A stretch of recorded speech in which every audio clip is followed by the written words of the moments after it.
aujourd'hui. Le premier œuf des poules. Vous avez bien fait de venir.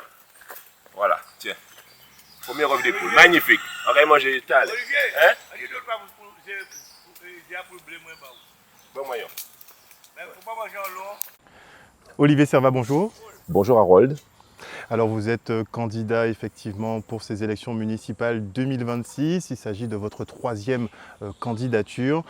Avant d'en venir effectivement à cette partie purement politique, j'aimerais d'abord qu'on découvre l'homme. Vous êtes abîmien? Effectivement, je suis né aux Abîmes. Je suis né à Grand-Camp. J'ai vécu jusqu'à l'âge de 15 ans à Grand-Camp. Ensuite, j'ai vécu de 15 à 18 ans à Chauvel-Besson, Monnefouillé. Ensuite, je suis parti faire mes études et je suis revenu et j'ai habité à Chauffour-Abîmes. Voilà. Et mes grands-parents sont de Boivin-Abîmes et de Grandfond-Saint-Anne-Abîmes, Borico. Très bien. Vous faites référence justement à vos grands-parents. Qui vous a élevé concrètement? Les grands-parents ou les parents? À l'époque, c'est vrai que c'était... Ah, ce sont les deux, bien sûr, parce que mes parents, puisque j'ai grandi à Grand-Camp, j'ai été scolarisé à Grand-Camp, école primaire, puis au collège Front de Mer, à Loricis, ce que mon père y enseignait.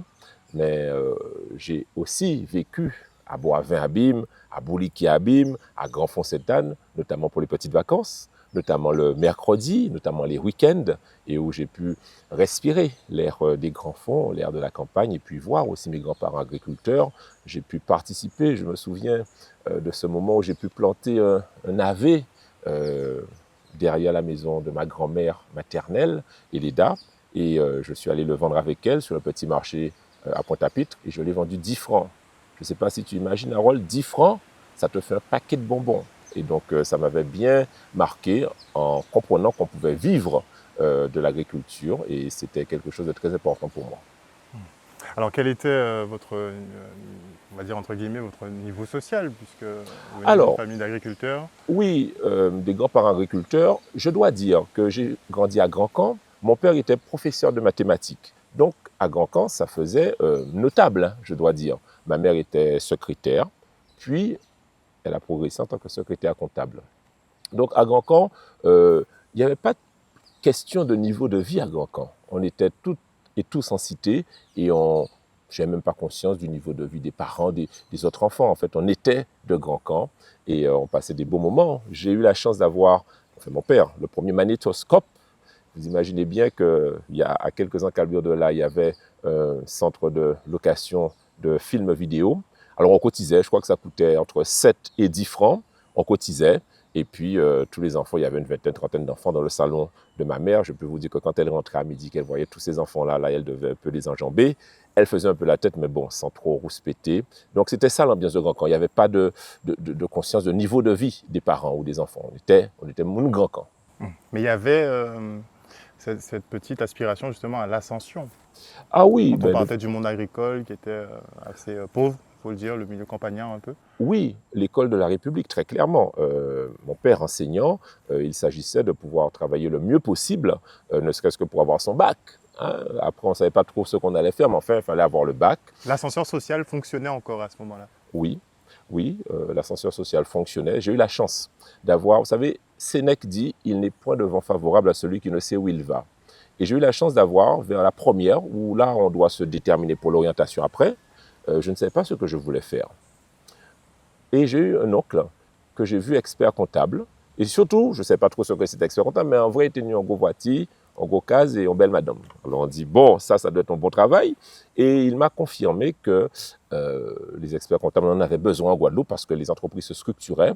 Et donc, il m'a donné cette voie-là. Et à partir de là, j'ai eu mon vent favorable et j'ai travaillé plus après le bac qu'avant le bac pour atteindre l'expertise comptable. Et je ne suis pas peu fier, je ne le dis pas assez souvent. L'agrégation externe d'économie, gestion comptable et financière, j'étais le premier Guadeloupéen. Et j'ai fini deuxième au concours national devant beaucoup, hein, ceux qui préparent l'ENA, Normal Sup, etc. Et pour moi, c'est une belle fierté. J'ai pu d'ailleurs, après avoir été élève à Bainbridge, enseigner à Bainbridge en classe préparatoire à l'expertise comptable. J'ai pu mettre avec d'autres en place le DSCG. Première fois où en apprentissage, on a un bac plus 5 et c'est la première filière de bac à bac plus 8 où on peut rester en Guadeloupe et avoir et travailler. C'était à l'époque l'expertise comptable. Je suis très content. Depuis, je vois beaucoup de mes anciens étudiants qui sont maintenant mes confrères, mes consoeurs. C'est une belle fierté pour moi.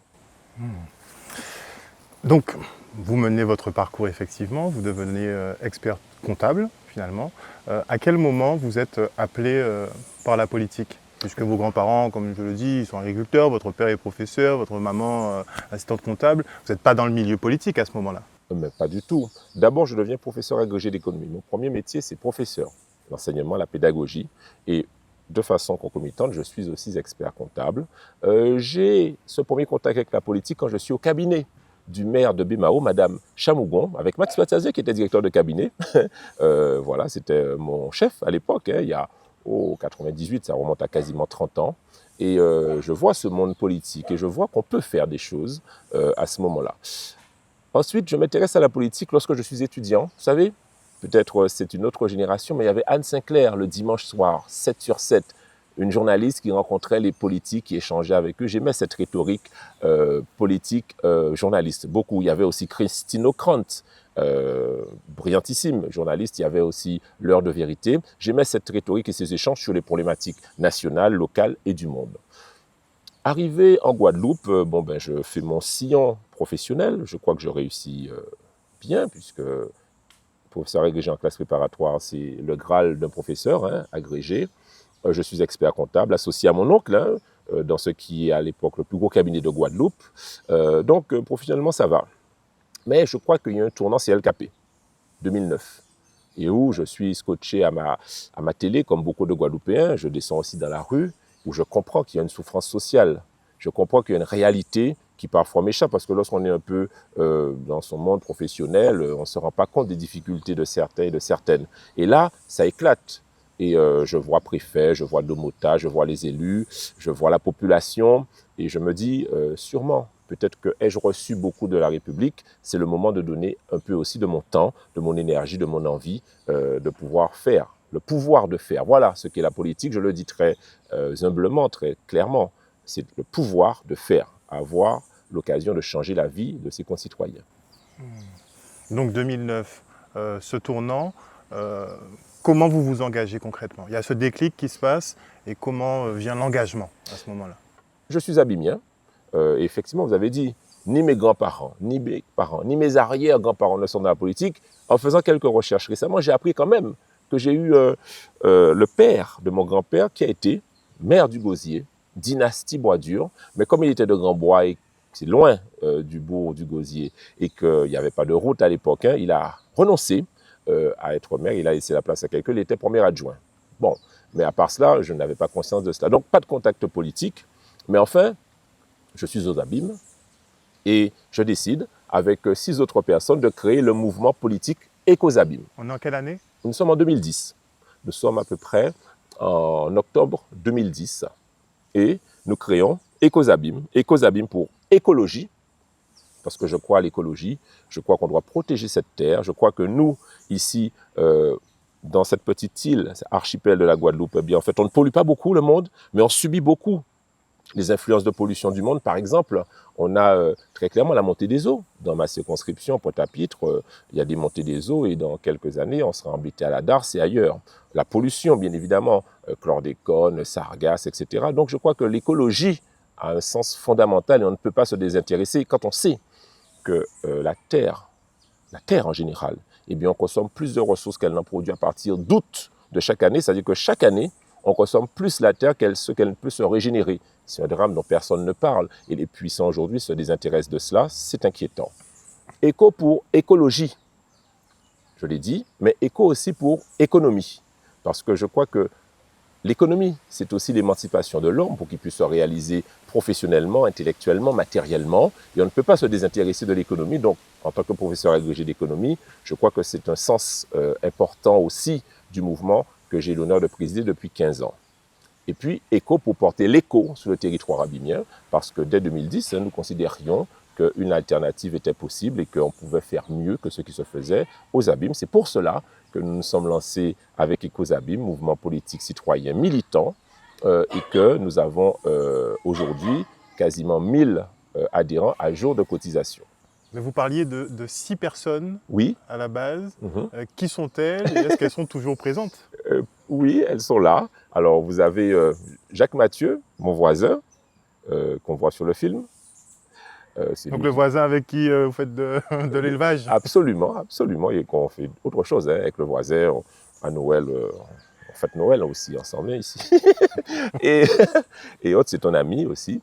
Il y a Marilyn Fleurival de Boivin, qui est toujours là, qui est une cuisinière. Il y a Georgia Faure, qui est aussi là, même si elle a dû partir en France pour des raisons professionnelles, mais elle est encore là. Il y a moi.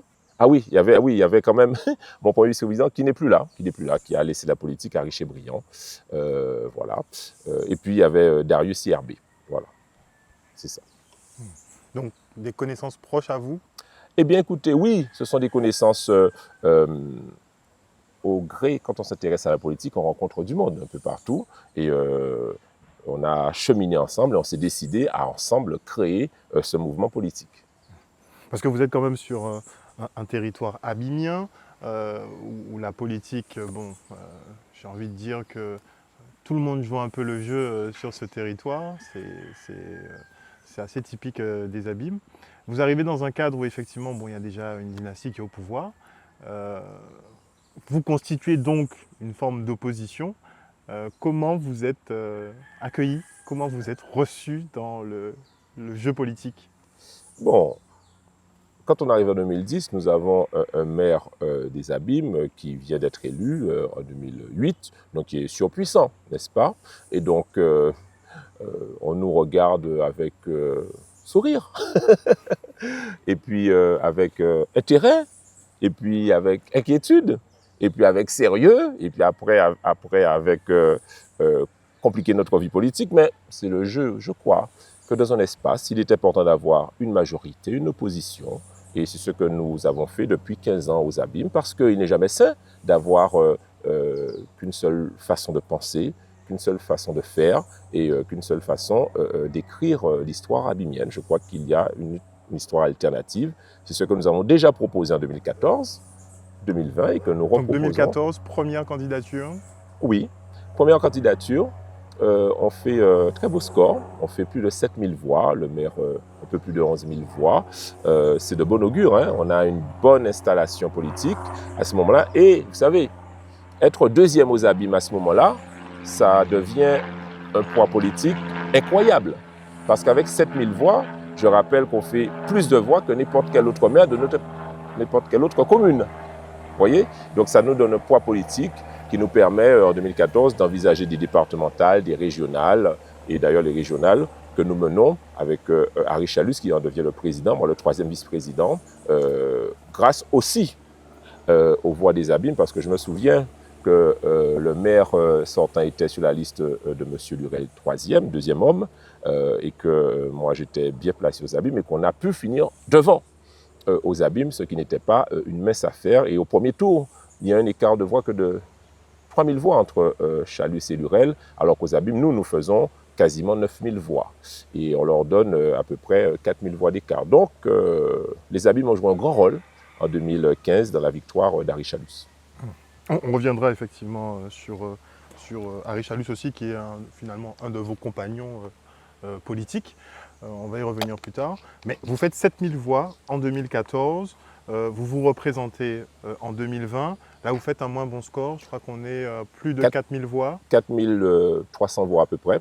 Oui, le score est bien moindre. Alors même que nous avions des rassemblements, des leaders politiques abîmés avec nous. On avait quasiment tous les leaders politiques.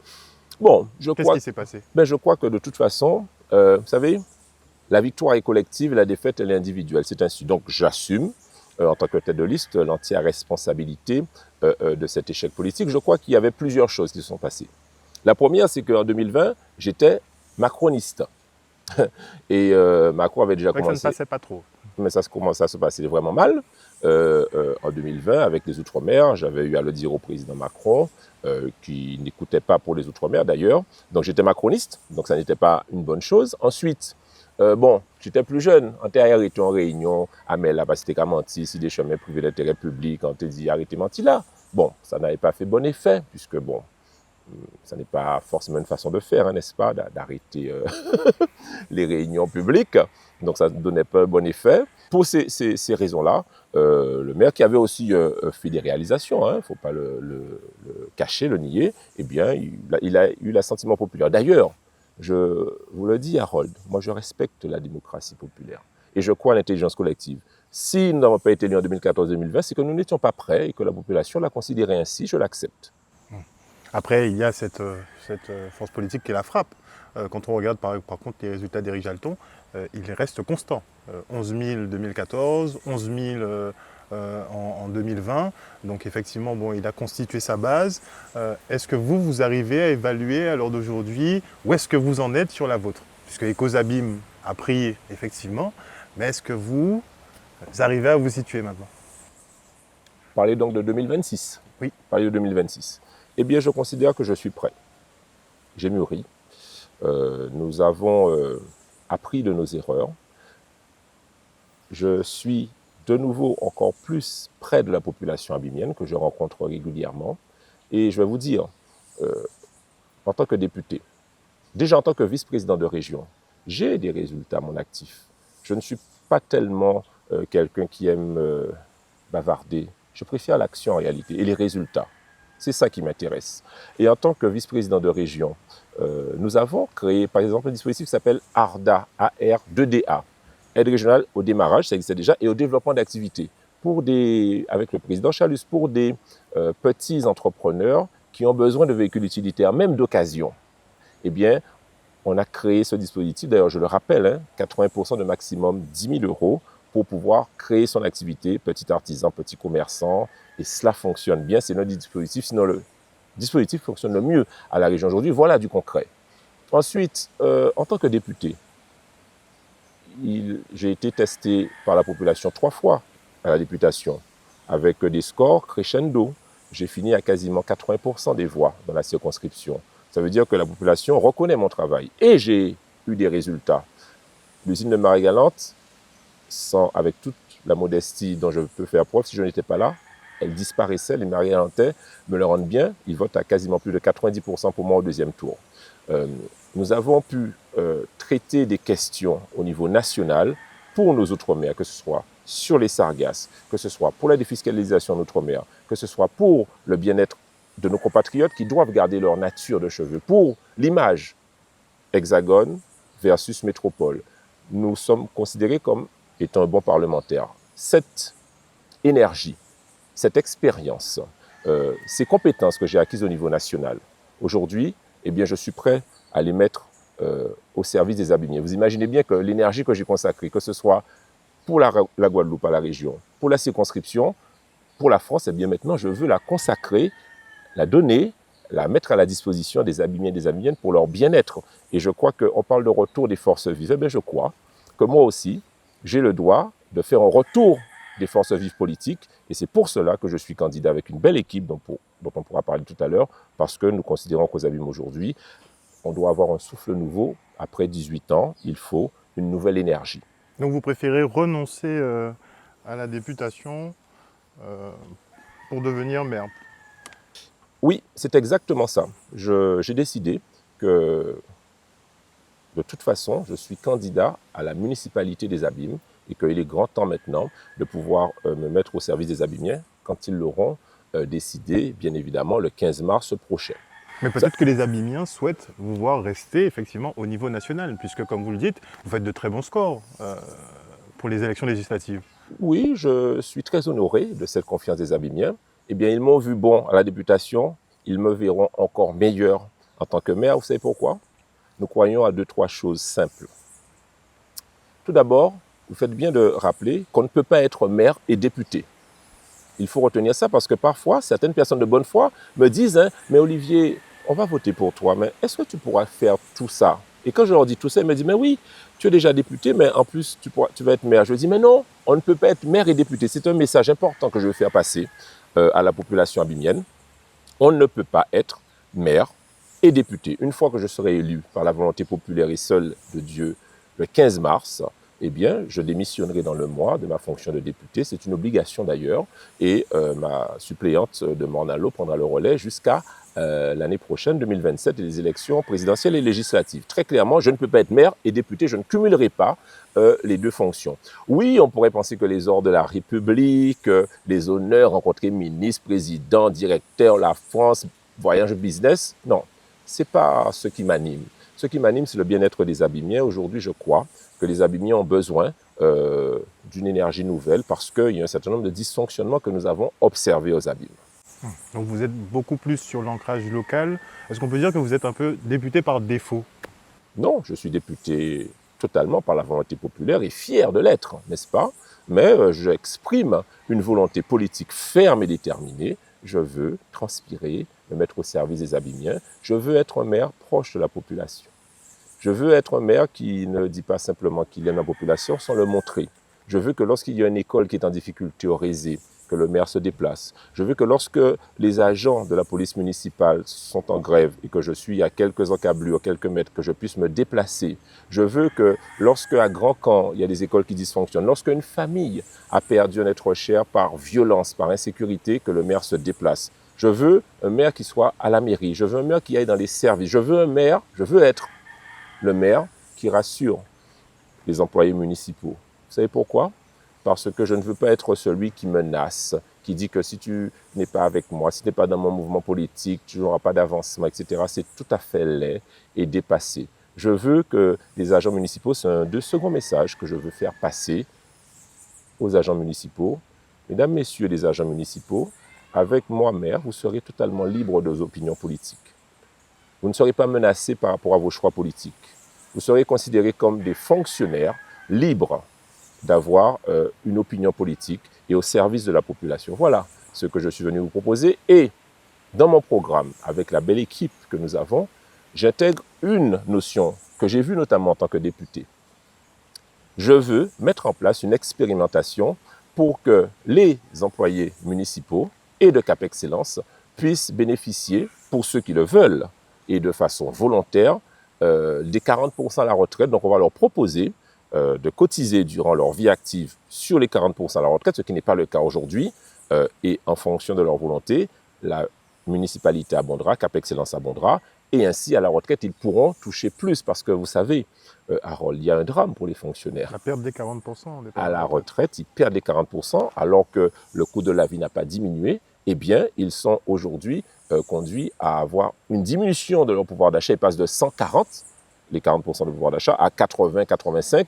Donc, ça fait une brutalité de perte de pouvoir d'achat incroyable et on doit corriger ça. Je mettrai en place cette expérimentation avec les fonctionnaires qui sont volontaires, bien évidemment. Et ça, voilà un deuxième engagement que je prends vis-à-vis des fonctionnaires. Alors, tout à l'heure, vous avez fait un peu référence à l'actuel maire en place. C'est vrai que ça fait une quinzaine d'années que vous représentez finalement l'opposition à la ville des Abîmes. Est-ce qu'il n'y a pas un petit arrangement entre vous deux pour qu'il y ait ces petites luttes perpétuelles sur le territoire communal?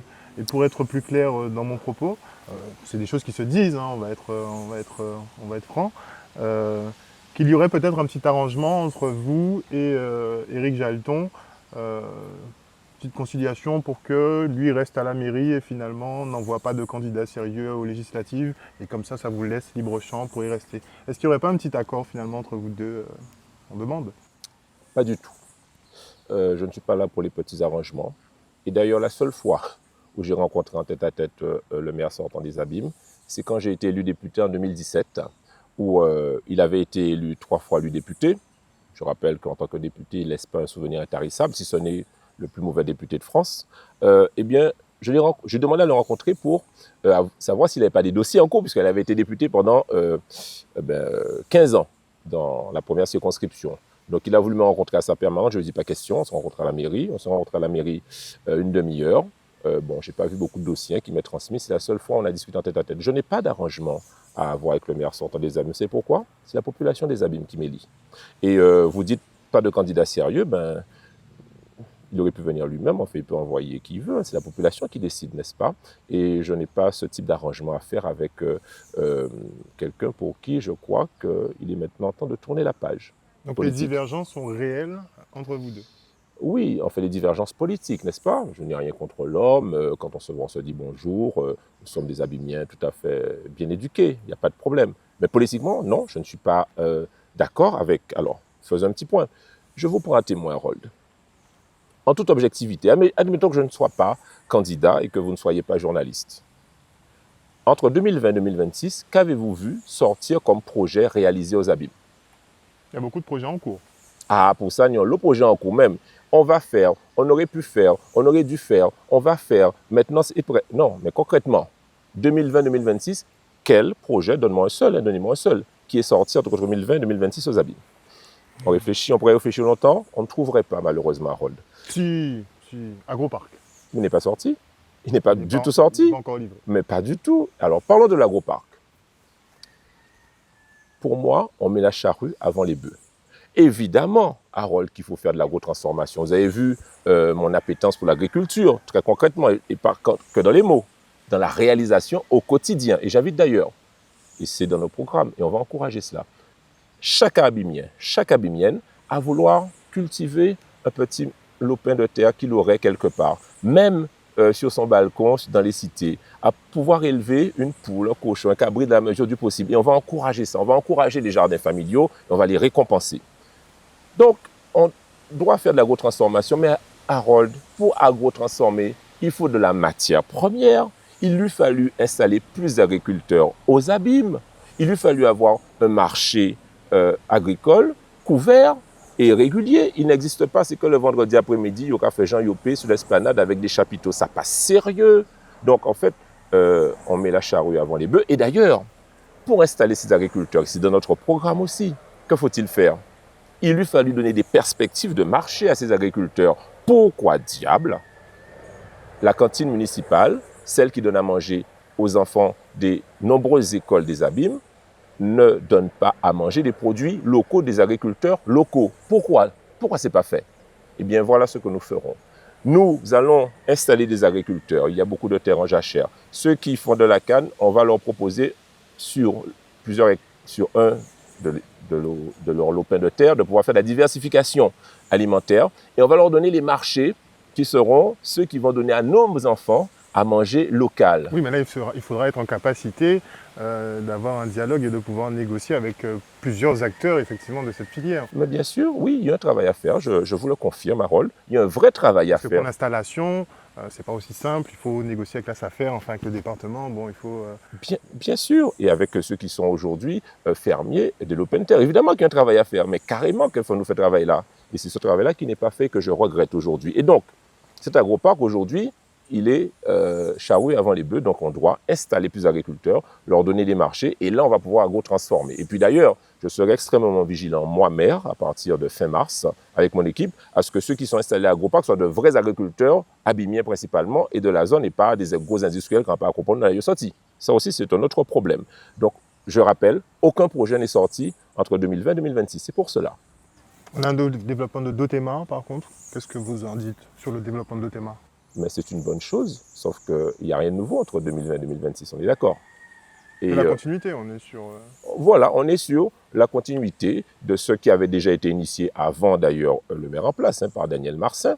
Je me souviens à l'époque d'ailleurs que le maire sortant avait mis des tracteurs en disant il faut protéger les terres agricoles sur Dotema, enfin il partait pour le projet, peu importe. Ça s'est fait, c'est une bonne chose, bravo aux acteurs qui se sont installés, mais ce n'est pas nouveau, Harold, vous êtes d'accord avec moi? Par exemple, des projets en souffrance, la rénovation urbaine. On perd aux Abîmes, tenez-vous bien, 10 000 habitants depuis 2008, depuis la mandature du maire sortant. 10 000 habitants. On était à 60 000, on frôle maintenant les 50 000 habitants. C'est un déclassement politique, puisque quand on va passer sous la barre des 50 000, si on n'y prend pas garde, alors même que j'avais demandé une commission opposition-majorité au conseil municipal qui n'a jamais été mise en place, je le regrette. Quand on va passer sous la barre des 50 000, eh bien, on va perdre des conseillers municipaux, perdre en influence politique à Cap Excellence aux Abîmes, c'est un drame. Et puis, quand ces habitants partent, ça veut dire quoi, Harold? Mais qu'ils votent avec les pieds. Ils n'ont pas fait des ordres, non? Mais il y aura considéré que l'insécurité, que les routes sont infernales, qu'il n'y a pas d'éclairage public, que les herbes ne sont pas coupées, que l'insécurité, je vais y revenir, est galopante aux abîmes, eh bien, il y a parti. Ils partent là où la population progresse, à Bémao, à Petit-Bourg, à Vieux-Fort, au Lamentin. Qu'est-ce que c'est que ça que nos habitants perdent? Et donc, Grand Camp, cette rénovation urbaine, eh bien, si vous connaissez Grand Camp, il y a une sorte de friche là où il y avait les capitaines, incapables de reconstruire ça parce qu'ils ont échoué la première rénovation urbaine. Ils ont perdu quasiment 300 millions d'euros qui ne reviendront pas. Et ça fait mal. Et ils sont incapables de construire Grand Camp. Vous avez déjà vu Grand Camp? Les trous, l'insécurité, des gens qui meurent, les manques d'éclairage, et puis cette plaie béante là, dans la plaine Grand Camp. Ben voilà l'échec de la politique du maire sortant. Et puis, il nous rabâche les oreilles maintenant avec on va faire Wicap, Vieux-Bourg, etc. Il nous rabâche ça depuis des années. Qui avancé. Donc là aussi, on doit être un petit peu plus Est-ce que les engagé. gestions justement foncières, ce n'est pas des choses qui prennent du temps? Trop de temps. Il faut une volonté politique. Il faut un maire sur le terrain. Le poisson pourrit par la tête. Si tu es un maire retranché, bunkerisé dans sa permanence, qui est en télétravail, en télé WhatsApp, en télé portable tout le temps, et qui pagaille sur le terrain, ça n'est pas bon. Et donc du coup, l'impulsion n'est pas donnée. Je veux être le maire proche de... Le maire, c'est l'élu de proximité. Et je dis aux abîmiens, quand vous avez l'impression que vous êtes au service des gens au pouvoir, c'est qu'il y a un problème. Je le dis toujours à mes équipes, du conseiller municipal au président de la République, quand on a choisi de solliciter le suffrage populaire, on est au service de la population et pas l'inverse. Et aujourd'hui, on a l'impression que depuis au fond nous sommes en service au 40. Non, non. Les abîmiens, vous savez à quoi ils aspirent? J'ai fait quasiment 40 réunions bocase chez l'habitant depuis 6 mois avec mes équipes. Ils aspirent à des services publics simples. Savez-vous, Harold, qu'en 2008, il y a eu une augmentation des impôts aux abîmes par l'équipe sortante qui arrivait de près de 40%, notamment la taxe foncière. J'ai eu à payer la taxe foncière là, en décembre, comme beaucoup de propriétaires. Mais ça fait mal. Les impôts n'ont pas baissé depuis 18 ans, depuis 2008. Et normalement, augmentation d'impôts égale augmentation des services publics? Eh bien non, le compte n'y est pas. Et puisque ce compte n'y est pas, alors nous considérons que les choses doivent changer. J'aimerais faire 2 points. Le premier, c'est sur les chemins privés d'intérêt public, puisque l'équipe sortante, le maire sortant, il y a même menti, souvent, et parmi leurs mensonges, ils disent que c'est Serva qui empêcherait de faire les chemins privés d'intérêt public. Vous savez, ce sont ces chemins où il y a 2, 3, 4, 5 personnes qui habitent, qui ne sont pas publics, mais qui peuvent être faits par la mairie. Eh bien, je vous le confirme, je n'ai jamais empêché aucun chemin d'être fait. D'ailleurs, des chemins se font. On a fait faire, après avoir fait une vidéo, chemin Foncane à Karakabim, parce que les habitants étaient excédés. Eh bien, finalement, le maire a fait la moitié de la route. Eh bien, j'ai vu des chemins se faire aussi à Bozon et ailleurs. Eh bien, le maire peut faire ces chemins s'il le veut, sauf qu'il ne le veut pas forcément, ou il n'a pas les budgets, que sais-je. Je ne sais pas qu'est-ce qui est fait avec l'argent, mais en tout cas, aujourd'hui, les chemins privés peuvent se faire et ce n'est pas Serva qui les empêche. D'ailleurs, j'encourage et nous ferons ces chemins privés d'intérêt public. Deuxième information, sur l'eau. Alors, j'entends le maire sortant bavarder sur les réseaux tout le temps sous l'eau en disant il n'y a pas d'eau aux abîmes, etc. Effectivement, il n'y a pas d'eau aux abîmes. Mais deux réalités. Il y a un scandale politique et j'attends toujours son explication sur ça. Figurez-vous que le président sortant de Cap Excellence, maire des Abîmes, a choisi en 2015, à Cap Excellence, j'étais présent, je n'ai pas voté pour. Harry Durimel était présent, il n'a pas voté pour. Maurice Lorquin était présent, il n'a pas voté pour. Nous étions 3 à ne pas voter pour, tous les autres ont voté pour. Ils ont permis à Cap Excellence, à la Générale des Eaux, de quitter le territoire alors qu'ils n'ont pas entretenu les réseaux, qu'ils ne nous ont pas donné les cartographies des fuites. Ils ont permis à la Générale des Eaux de quitter, de sortir, sans que Cap Excellence puisse poursuivre la Générale des Eaux. C'est un scandale politique, c'est un arrangement entre grands. Voilà, on tient arrangement. Pour expliquer nous qui Jean fait arrangement là ça. Là, on a le maire sortant et ses équipes. Voilà un vrai scandale. Et donc, en permettant à la Générale des Eaux de partir alors qu'ils n'ont pas entretenu les réseaux, eh bien, ça conduit aujourd'hui à ce qu'on ne puisse pas avoir de l'eau en quantité et en qualité. Et puis, il y a aussi la problématique d'eau d'excellence, puisqu'on a contraint la ville des Abîmes aussi à rejoindre finalement le SMGAG, ce que M. Jalton refusait catégoriquement à la base. Il refusait catégoriquement. Pourquoi cette structure unique de l'eau?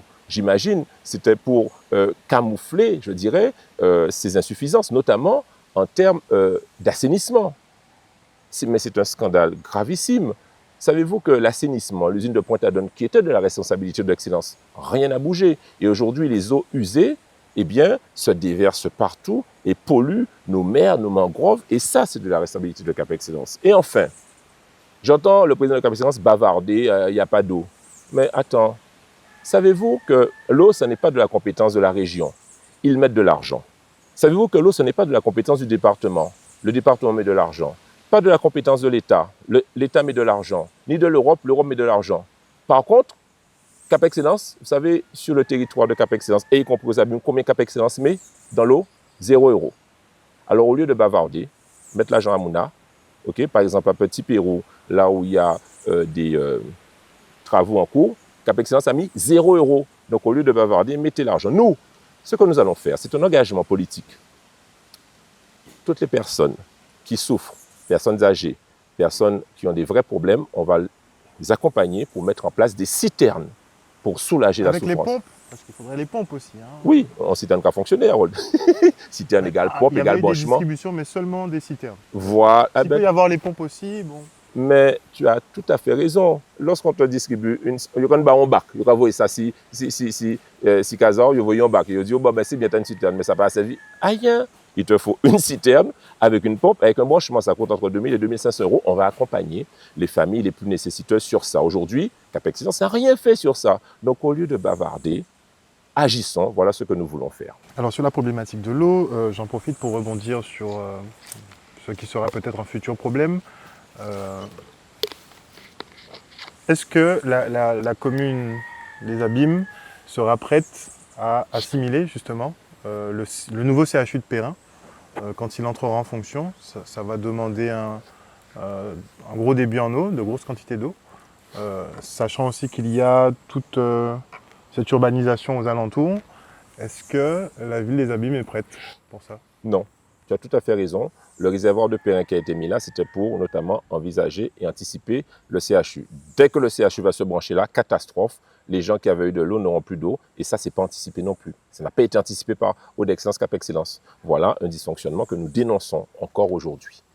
Et puis enfin, dernier message que je veux faire passer, Harold, très important. Vous savez, nous sommes des gens avec aux abîmes, plutôt polis, plutôt sobres.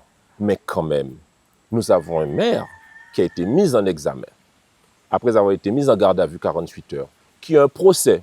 Il avait un procès en mars 2025, il a demandé à le repousser. Il avait un même procès pour corruption, pour trafic d'influence, enfin pour voler l'argent à Moun public. Il a repoussé en novembre.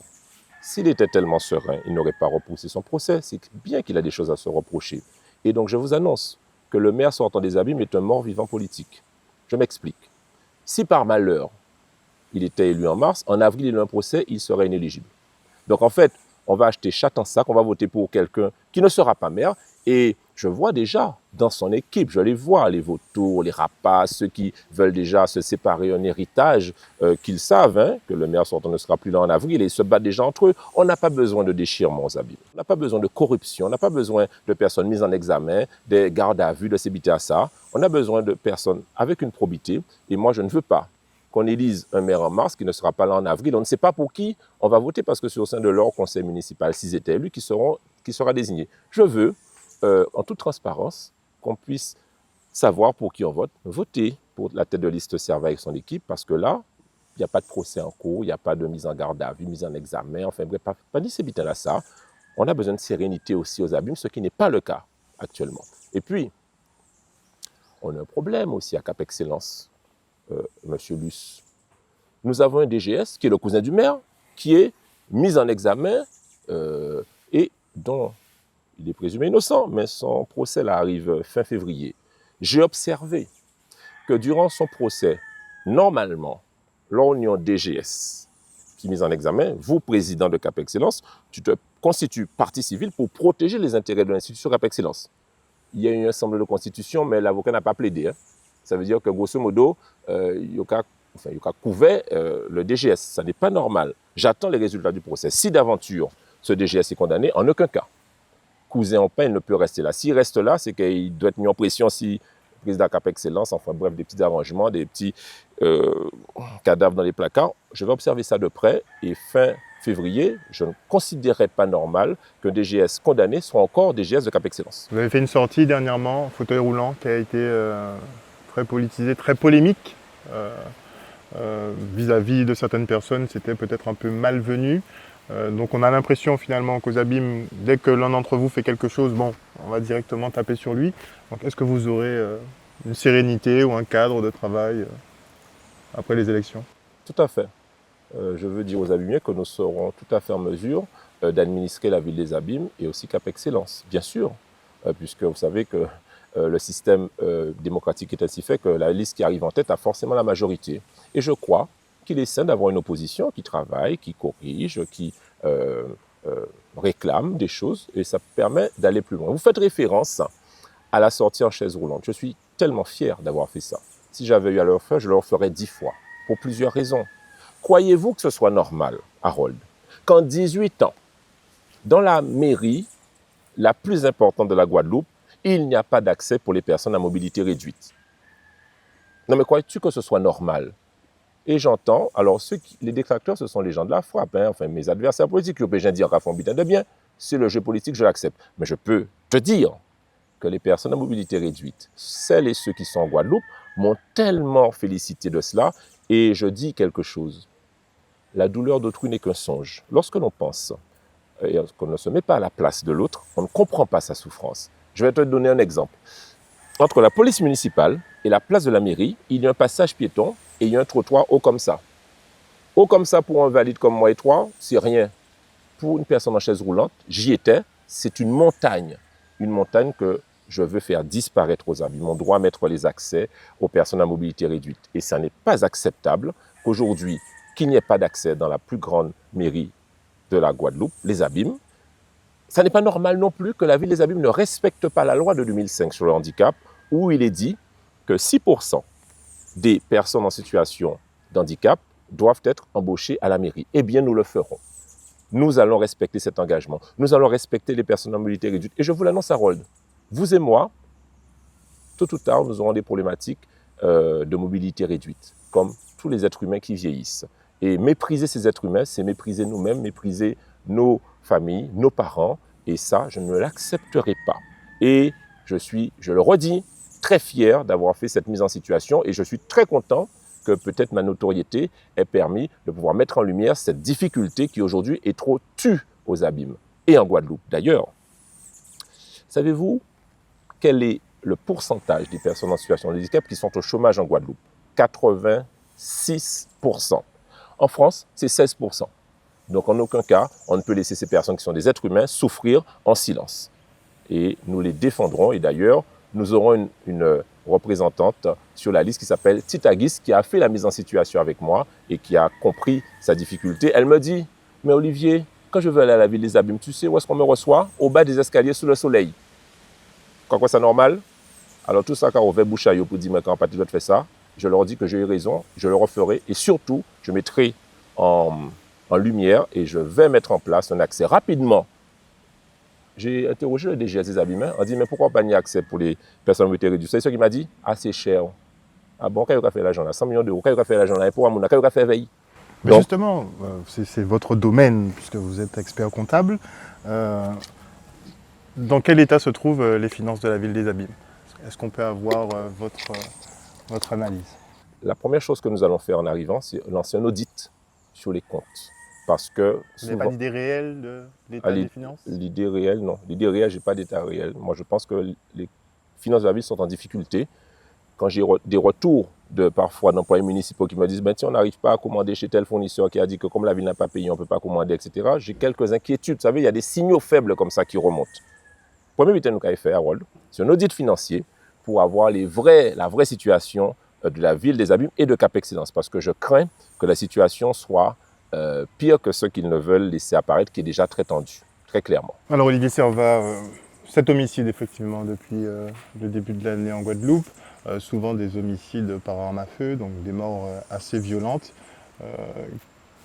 Quelles sont vos observations sur l'état actuel de la Guadeloupe? Oui, j'ai une question pour nos auditeurs. Pensez-vous que l'insécurité soit une fatalité? Eh bien non. Je suis allé personnellement rencontrer le directeur territorial de la police nationale. Et il m'a dit des choses qui m'ont très inquiété pour les abîmes. Il m'a dit que, savez-vous que l'insécurité à Pointe-à-Pitre, elle stagne. Elle est comme ça. Et il m'a dit, savez-vous que l'insécurité aux abîmes, elle progresse comme ça. Et il m'a donné les raisons. 3 raisons, dont 2 qui est comme directement de la responsabilité du maire sortant des abîmes. 1. Les caméras de surveillance. À Pointe-à-Pitre, ces caméras de surveillance sont connectées à un centre de contrôle et d'observation où on peut anticiper les méfaits et identifier plus rapidement les malfaiteurs. Savez-vous qu'aux abîmes, les caméras de surveillance installées ne sont connectées à aucun centre de contrôle?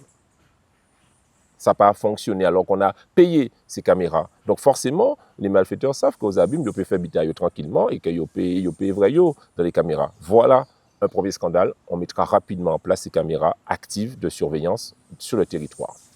Ensuite, savez-vous quand est-ce qu'ont lieu ces drames, cette insécurité, Harold? C'est le vendredi soir, entre 21h et 3h du matin, le samedi soir entre 21h et 3h du matin, et le lundi soir, allez savoir pourquoi, peut-être que le dimanche aura dormi, entre 21h et 3h du matin.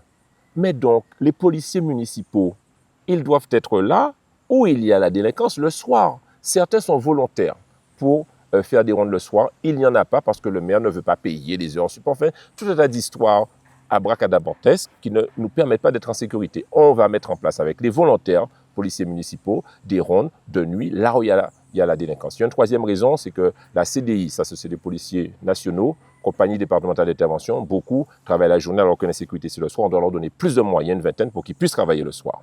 Et puis, le CLSPD, c'est pour le Centre local de départementalisation de prévention de la délinquance.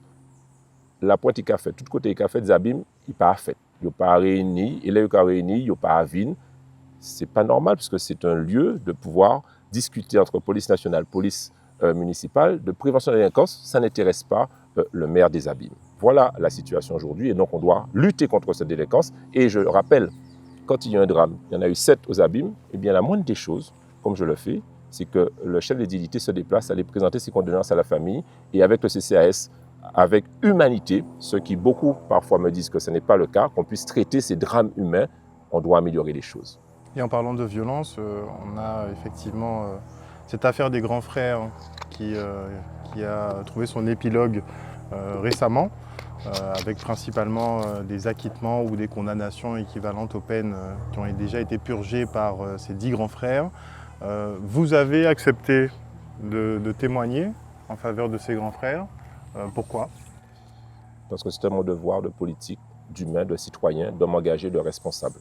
Je me suis trouvé bien seul en janvier 2022 et c'est une décision politique la plus dure que j'ai eu à prendre, de prendre ma plume et de dire que moi, je défends les grands frères parce qu'en aucun cas, je les ai vus me menacer, me demander de l'argent ou de vouloir extorquer des fonds. Je me suis trouvé bien seul à faire ça comme responsable politique. Alors maintenant, c'est à la mode de dire je soutiens les grands frères, mais à l'époque, je peux vous dire que ça n'était pas le cas. Je suis content, notamment pour mon ami bébé Pascal Baclé, qui, sur cette affaire-là, il y a eu un acquittement et pour d'autres aussi, et que personne ne retournera en prison. C'est un soulagement pour moi parce que c'était des hommes et des femmes, des médiateurs sociaux qui voulaient faire avancer la cause et diminuer la violence parce que je rappelle que les différentes républiques ne répondaient plus des syndicats. Harold, je vous ai vu sur les barrages. Bravo à vous aussi pour ce que vous avez fait courageusement. Merci.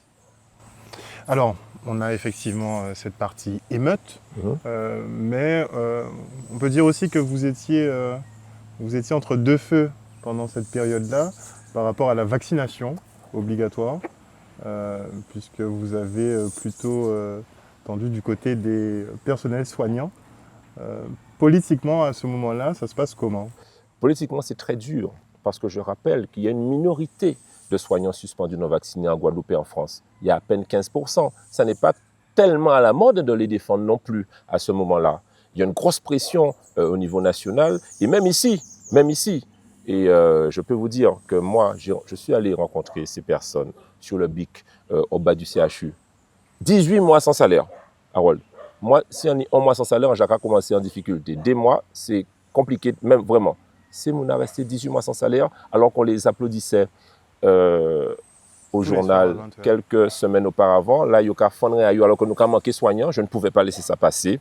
Et vous avez évoqué cette affaire à l'Assemblée nationale où j'ai dit à quelqu'un, enfin, Sylvain Maillard, député à République En Marche, tu dois la fermer. Mais oui, il faut être épais. Parce que même si vous n'êtes pas d'accord avec moi, vous avez un député comme vous. Et je défendrai mon peuple, bec et ongle. Et quand je parle, tu te tais, même si vous n'êtes pas d'accord. Et à présent, il faut écouter moi gentiment. C'est pour ça aussi qu'avec mon expérience de parlementaire, de respecter, je vais pouvoir mieux faire avancer les abîmes. Parce qu'effectivement, vous faites partie d'un groupe, vous faites partie de l'IOT, donc il faut savoir être conciliant, il faut pouvoir faire des compromis. Et comment on fait pour bien osciller, ne pas tomber finalement dans la compromission? Ah non, mais moi, je ne fais pas de compromission. Hein. L'IOT, c'est liberté, indépendant.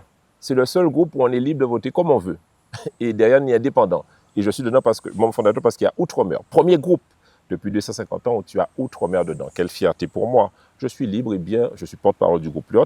En cas voter sans enlever. Et là, il n'est pas bon à payer à moi, pas à voter. Point barre. D'ailleurs, j'ai voté les 3 censures dernières contre le gouvernement, passant pas contre de ça, il fait. Il n'y a pas assez loin pour notre pays. Ainsi soit-il. Là, il prend sec. Les écoles, c'est la compétence directe de la municipalité. Comment pouvez-vous comprendre que ce soit au Rézé, à Coma, à Grand Camp, à Anquetil, à Petit Pérou, et j'en passe, pas ni matériel, ni insalubrité. Il n'y a pas d'entretien des espaces verts, il n'y a pas d'entretien de la cour, et quand le maire sortant est interpellé, il n'y a pas qu'avine. Et là, il y a interpellé, il dit, ah, c'est les gens des causes abîmes, ils voient les causes abîmes partout. En fait, ils voient des abîmiers partout qui sont mécontents. Voilà la réalité du maire sortant. Et cette réalité va continuer parce qu'il y a beaucoup d'abîmiers qui sont mécontents. Alors, l'état des routes est catastrophique aux abîmes. Mais vous le voyez, aucune route, finalement, n'est entretenue correctement. Il y a des wistines un peu partout ou des trous un peu partout. En fait, ce sont nos impôts locaux qui doivent pouvoir permettre de faire ces routes. Nous prenons l'engagement dans cette mandature de faire un programme pour que les routes soient carrossables partout aux abîmes et qu'on ait au moins sur un pan de la route un trottoir pour que les enfants, les personnes puissent déambuler. Concernant les bailleurs sociaux, mais j'ai un problème. Moi, j'ai 3 enfants, 19 ans, 21 ans, 6 ans. Mes premiers, je n'ai pas pu les faire promener dans aucun parc aux abîmes, Paténi. Ma dernière de 6 ans, il n'y a toujours pas de parc aux abîmes. Je vous mets au défi, Harold, si vous avez des enfants, de pouvoir les promener dans un parc aux abîmes. Il n'y en a pas, ou ils sont très mal entretenus. Qu'est-ce que c'est que ces histoires? On parle de la famille, on parle du bien-être. On a besoin que ces hommes, ces femmes puissent pouvoir déambuler sereinement autour de leur lieu de vie. Ce n'est pas le cas. Concernant les bailleurs sociaux, je rappelle 2 choses. Que c'est le maire qui signe le permis de construire. Et je rappelle une deuxième chose, c'est le maire et le conseil municipal qui accordent les garanties bancaires pour que les bailleurs sociaux construisent des immeubles. Nous ne laisserons aucun immeuble construire s'il n'y a pas d'espace de vie à côté de cet immeuble. Il n'est pas question de laisser nos hommes et nos femmes entassés dans des nids à poules, dans des cages à poules, sans espace de vie dehors, ça donne de la délinquance. Pas question, et donc on sera vigilant sur ça. Et enfin, la politique des frontières, que ce soit à Lizy-Mathieu, que ce soit à l'assainissement, que ce soit à Bozon, que ce soit à Chazot, que ce soit à Bosredon, ces territoires frontaliers, on doit savoir qui fait quoi. Et notamment chez les bailleurs sociaux. Parfois, vous avez un parking, on ne sait pas si c'est la mairie, si c'est le bailleur social qui doit entretenir. On ne sait pas si les espaces autour de l'immeuble doivent être entretenus par la mairie ou le bailleur social. On doit absolument faire un travail de conventionnement avec les bailleurs sociaux pour savoir qui monde a fait qui bitin tel côté. Voilà l'engagement que nous prenons avec les populations abîmiennes. Beaucoup d'engagement, mais il faudra aussi les finances qui vont avec. Et qui dit cela dit peut-être augmentation des impôts. Il ne sera pas question d'augmenter les impôts aux abîmes. Au contraire, nous allons les baisser durant la mandature. On doit vivre sobrement. Vous savez, on ne peut pas dépenser plus que ce que nous gagnons. Par contre, il faudra aller chercher des financements là où ils sont. On doit vivre sobrement et économiser les finances de la ville. Quel drame, je donne un exemple.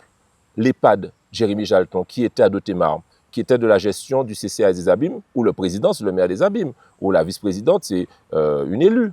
L'EHPAD a fermé. Donc, non seulement nos aînés aux Abîmes n'ont plus d'endroit public pour pouvoir respirer à un coût raisonnable, mais surtout, ces employés municipaux étaient financés par le département et autres institutions. Aujourd'hui, l'EHPAD a fermé, ses employés ont été rapatriés, c'est normal, à la ville, mais le coût financier pour la ville, pour cette mauvaise gestion due à la fermeture de l'EHPAD, c'est quasiment 1,5 million d'euros. Voilà une mauvaise gestion des finances publiques par, je dirais, incompétence, parce qu'on a laissé partir cette EHPAD. Nous disons que nous, on va aller vivre sobrement. On ne doit pas dépenser plus que ce que nous gagnons et on ira chercher plus de ressources parce que nous en avons les compétences, parce que je suis expert comptable, parce que je suis agrégé d'économie, parce que j'ai une équipe compétente à mes côtés. Un autre travail qui n'est pas fait aux abîmes pour nos défunts, les cimetières familiaux. Il y en a quasiment 20 aux abîmes. J'ai moi-même un cimetière familial à Grand-Fond. Eh bien, je regrette que la municipalité sortante ne se soit jamais vraiment emparée de cette question-là. Moi, je l'ai fait. J'ai pris l'avion, je suis allé il y a une dizaine de jours, voir la directrice générale des collectivités territoriales au ministère de l'Intérieur. C'est elle qui décide. Pour leur dire que nous avons des cimetières familiaux et qu'on veut inhumer nos défunts et que nous ne sommes pas un territoire urbain aux abîmes partout.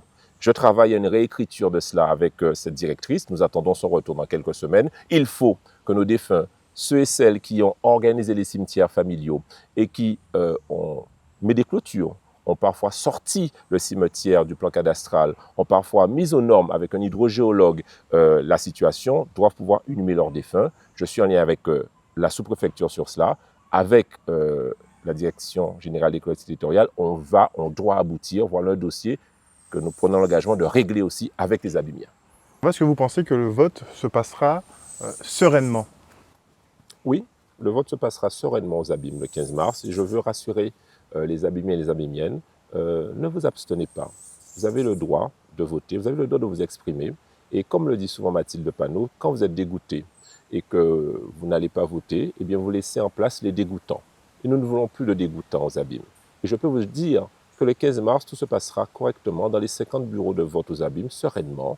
Il n'y aura pas de fraude, il n'y aura pas de menaces, il y aura simplement des citoyens et des citoyennes qui expriment leur volonté populaire librement et démocratiquement.